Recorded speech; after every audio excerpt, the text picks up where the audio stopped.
سب تمہارا کرم ہے آقا کی بات اب تک بنی ہوئی ہے۔ اعوذ باللہ من الشیطان الرجیم، بسم اللہ الرحمن الرحیم۔ السلام علیکم ورحمۃ اللہ وبرکاتہ۔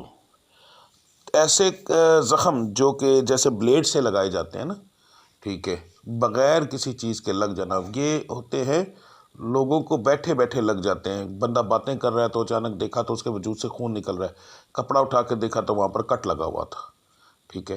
تو یہ میں ایک تصویر لگانے لگا ہوں، اس ٹائپ کے ہوں گے تو یہ آپ دیکھ لیجئے۔ یہ مردوں میں سب سے زیادہ ہوتا ہے، عورتوں میں بہت کم ہوتا ہے۔ مردوں میں یہ بھیجا جاتا ہے علم کے ذریعے، پہلے بتا دوں۔ اچھا ایک اور بات بتا دوں، چڑیل کا کوئی وجود نہیں ہوتا۔ جنات میں جو مونس ہوگی یہ وہ کرتی ہے، ٹھیک ہے، یعنی جنات میں جو عورت ہے تو اس کو پھر اس کی شکل و صورت ایسی ہوتی ہے، کسی نے دیکھا اس نے چڑیل کہہ دیا، کسی نے دیکھا کچھ اور کہہ دیا، تو جس کا جو دل کیا اس نے وہ کہہ دیا۔ ویسے چڑیل کا کوئی وجود نہیں ہے۔ ان مخلوقوں میں کچھ چیزوں کے وجود ہیں، جنات اور موکلات، ٹھیک ہے جی، مگر یہ جنات میں آ جاتا ہے۔ عورت کو زیادہ لگتا ہے، مرد کو زیادہ لگتا ہے، عورت کو بہت کم لگتا ہے۔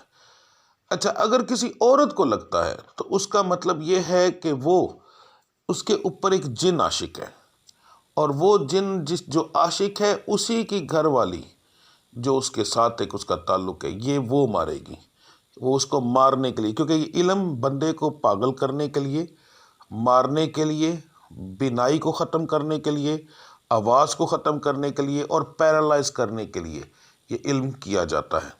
اس علم والا مریض تقریباً 40 سال کی عمر سے پہلے ہی مر جاتا ہے۔ اگر وہ 40 سال کی عمر تک پہنچے گا تو تب تک اس کی بینائی بھی ختم ہو جائے گی، اس کی آواز ختم ہو جائے گی، یا وہ پیرالائز ہو جائے گا۔ اس ٹائپ کا اس کے اوپر علم کیا جاتا ہے۔ یہ انتہائی خطرناک علم ہوتا ہے۔ آپ خود سوچیں نا کہ یہ کتنا خطرناک ہوگا کہ بیٹھے بیٹھے انسان کے اوپر، وجود کے اوپر کٹ لگ جائے گا، اسے پتہ ہی نہیں ہوگا یہ کٹ لگا کیسے ہے، پاس بھی کوئی نہیں ہے، تو یہ کتنا خطرناک ہوگا۔ اب اگر اس کا علاج کروانا ہو تو کیسے شخص سے کروانا چاہیے یا نہیں کروانا چاہیے؟ سب سے پہلے جب بھی اس کا علاج کروانا ہے تو 100% تسلی کر لینی ہے کہ سامنے والا بندہ اس قابل ہو کہ وہ علاج کر سکے، ورنہ اس کے اندر کیا نقصان ہوگا۔ آپ کسی کے پاس بھی منہ اٹھا کر چلے گئے، جا کے دم کروا لیا ہے تو اس سے آرام نہیں نہ آیا، تو اگر کٹ آپ کو مہینے بعد لگتا تھا، پھر آپ کو کٹ 20 دن بعد لگنا شروع ہو جائے گا، پھر آرام نہیں آیا تو کٹ آپ کو 10 دن بعد لگنا شروع ہو جائے گا۔ آہستہ آہستہ اس کٹ کی جو ٹائمنگ ہے وہ کم ہوتی جائے گی، تو ایک دن ایسا آئے گا کہ مثلا آپ کو روزانہ 2 4 10 کٹ لگنے شروع ہو جائیں گے۔ تو اس چیز کی بہت احتیاط کیجیے گا۔ اس میں سب سے زیادہ نقصان چلے اس کے سائے سے تو جو ہوتا ہے مگر دم کروانے سے، یعنی کہ اناڑی بندے سے دم کروانے سے اور زیادہ ہوتا ہے، ٹھیک ہے۔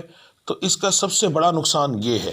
دوسرا، یہ جو ہم لوگ بھاگتے ہیں ان لوگوں کے پیچھے کہ بس آتے جاتے لوگوں سے کسی سے بھی کہ فلاں کرتا ہے چلو جو اس کے پاس چلے گئے، یعنی مین چیز جو اناڑی بندہ ہے اس سے دم کروانے سے نقصان ہوگا، بہت زیادہ ہوگا اور سب سے زیادہ ہوگا، ٹھیک ہے۔ تسلی کر کے اپنا علاج شروع کروائیں، ورنہ ایسے کام کے اندر تو پھر اس کو نہ دم کروانا بہتر ہے۔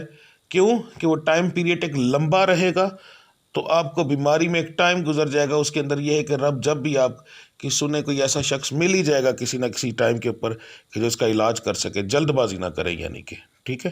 تو باقی اللہ کی ذات کرم کرنے والی ہے، یہ ایک انتہائی خطرناک علم ہے، اس سے بچ کے رہنا اور اس کا علاج کروانا بھی ضروری ہے، مگر اس کا علاج کروانا اتنا ہی پریشان کن ہے، ٹھیک ہے جی۔